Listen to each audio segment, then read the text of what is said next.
Cat, a cantora lírica, a amante de Elvis.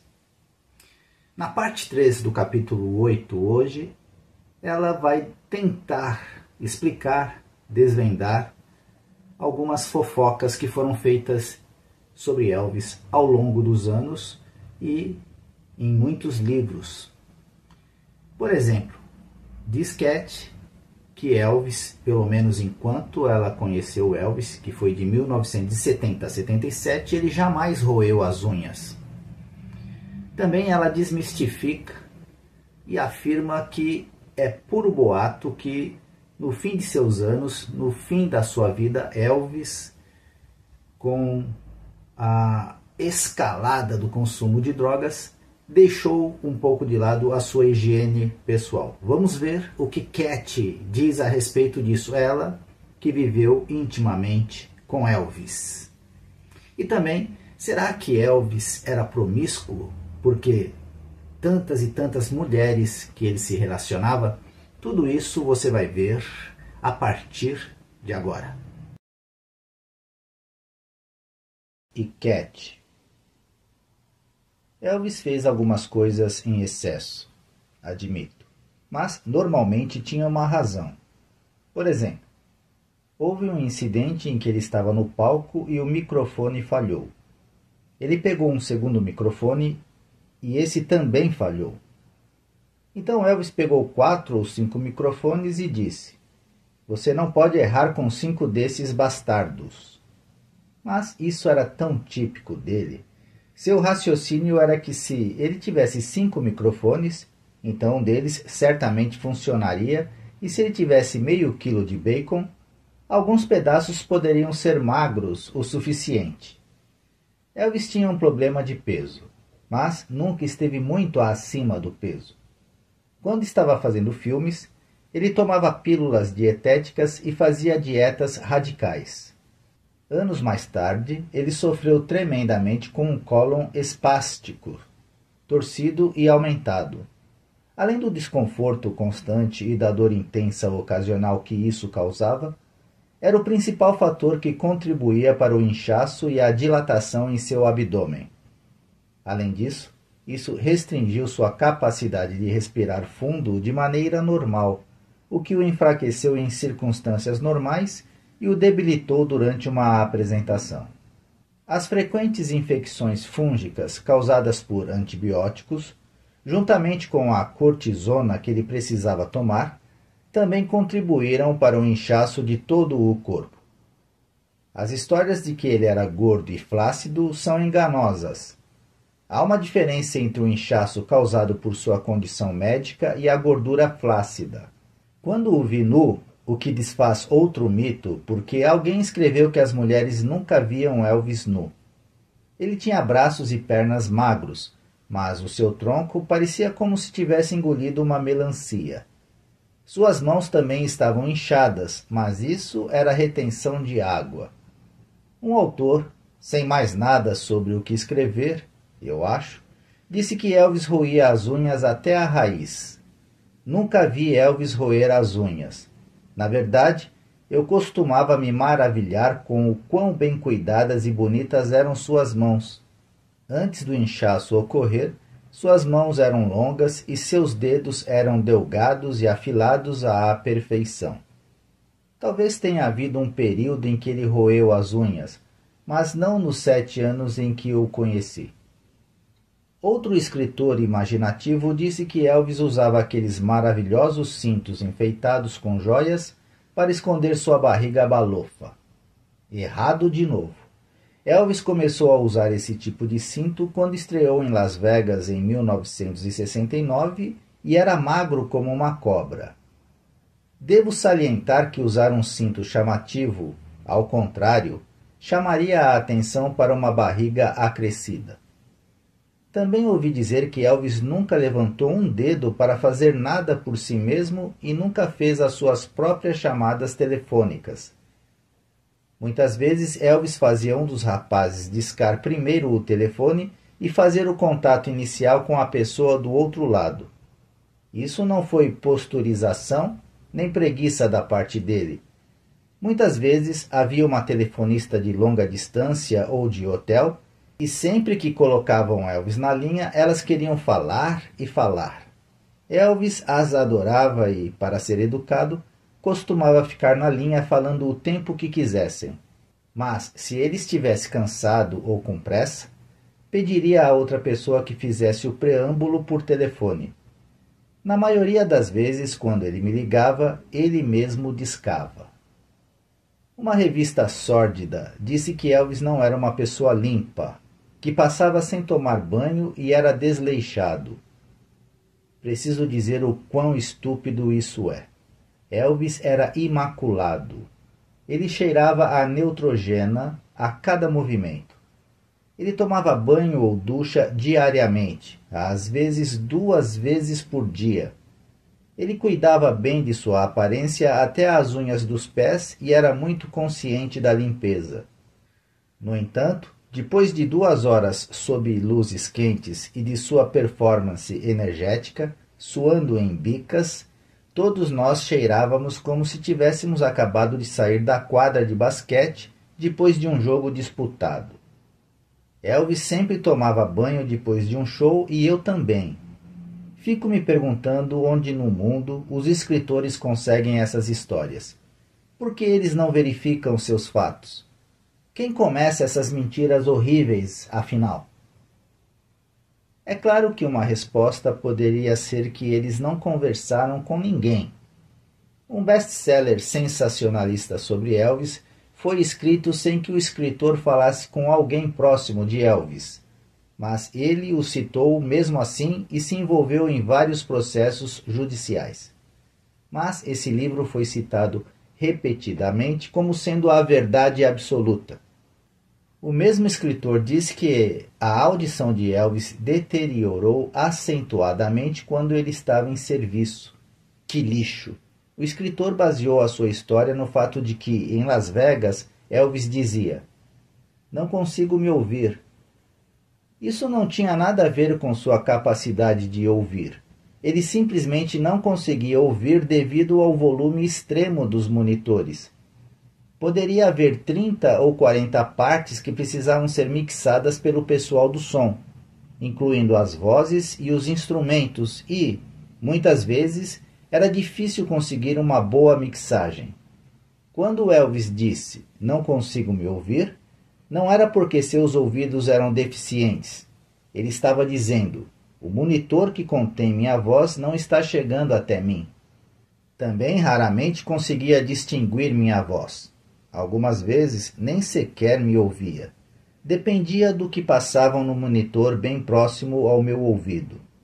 Às vezes, tudo o que eu ouvia era o piano ou a bateria.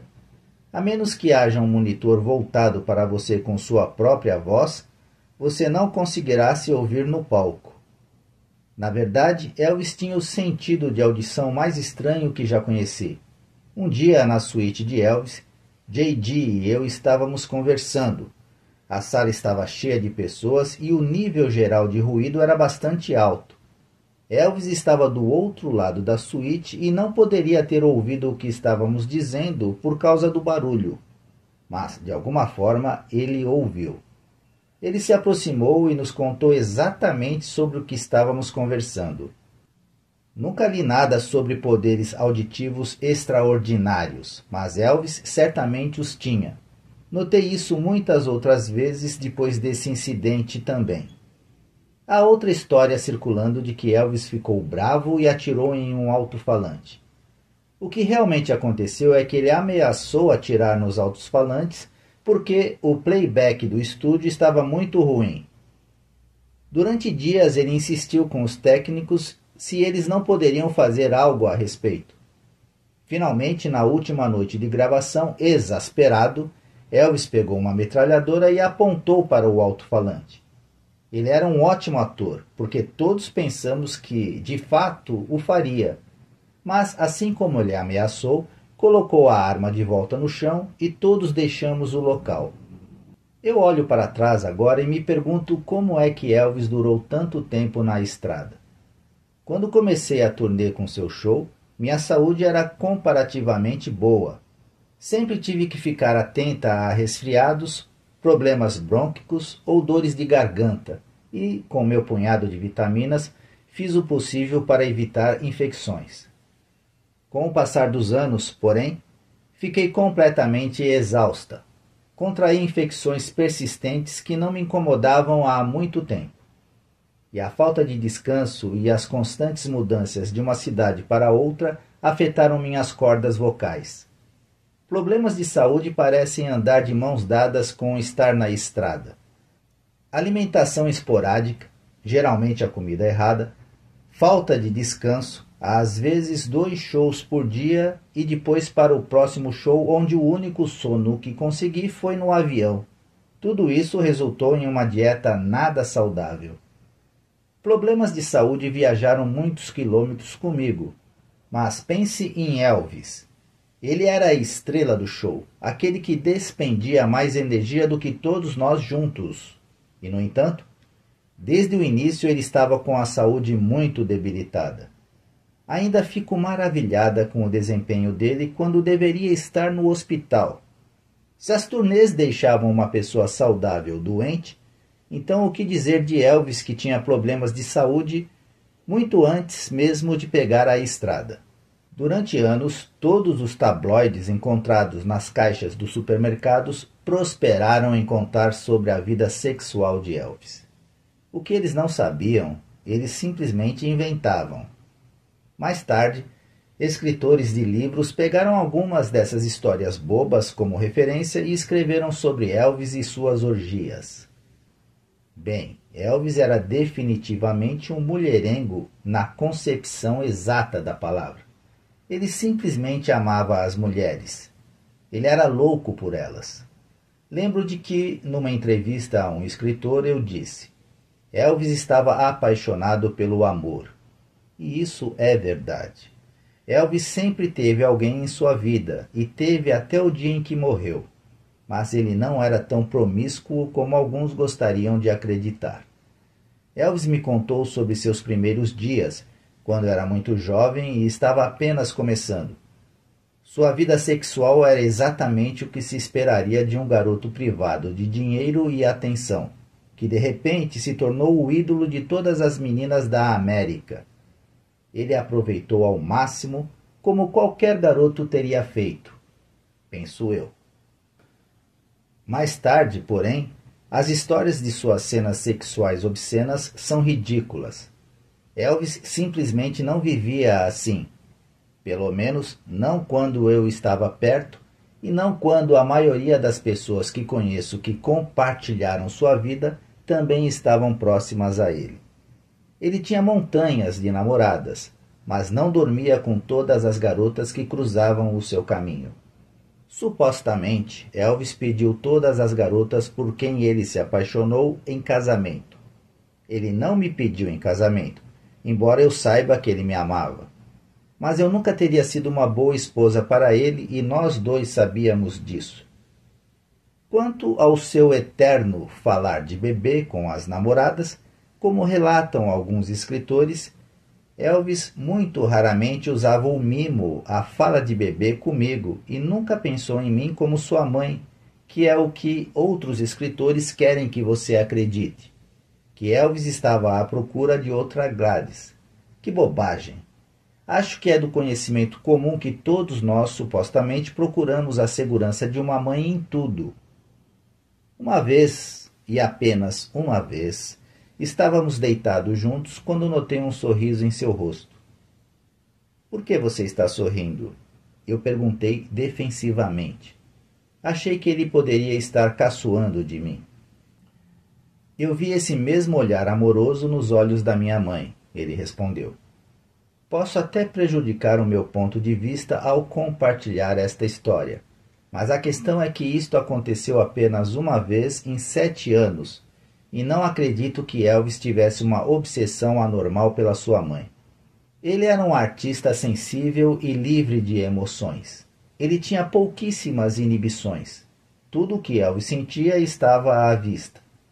Muitos na sua comitiva, no entanto, incluindo alguns dos músicos, entre aspas, descolados, zombavam de Elvis pelas costas por causa da profundidade do seu sentimentalismo. Eles ficavam chocados por ele ainda cantar Unchained Melody e Hawaii Wedding Song em sua apresentação, e tentavam fazer com que esses números fossem retirados. Eu me perguntava o que eles pensavam sobre Mozart ou Beethoven, ou do homem que escreveu M, é para muitas coisas que ela me deu. O primeiro verso da música Mãe.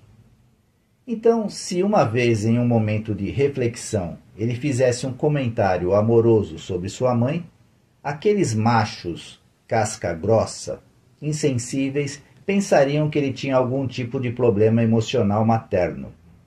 Talvez fossem eles que se sentissem estranhos por se sentirem tão desconfortáveis com a ideia de um homem adulto mencionar sua mãe. Estes homens eram obviamente muito limitados na sua compreensão da natureza humana. Talvez essa seja uma das razões pelas quais Elvis era quem era e eles eram quem eram. Final da parte 3 do capítulo 8.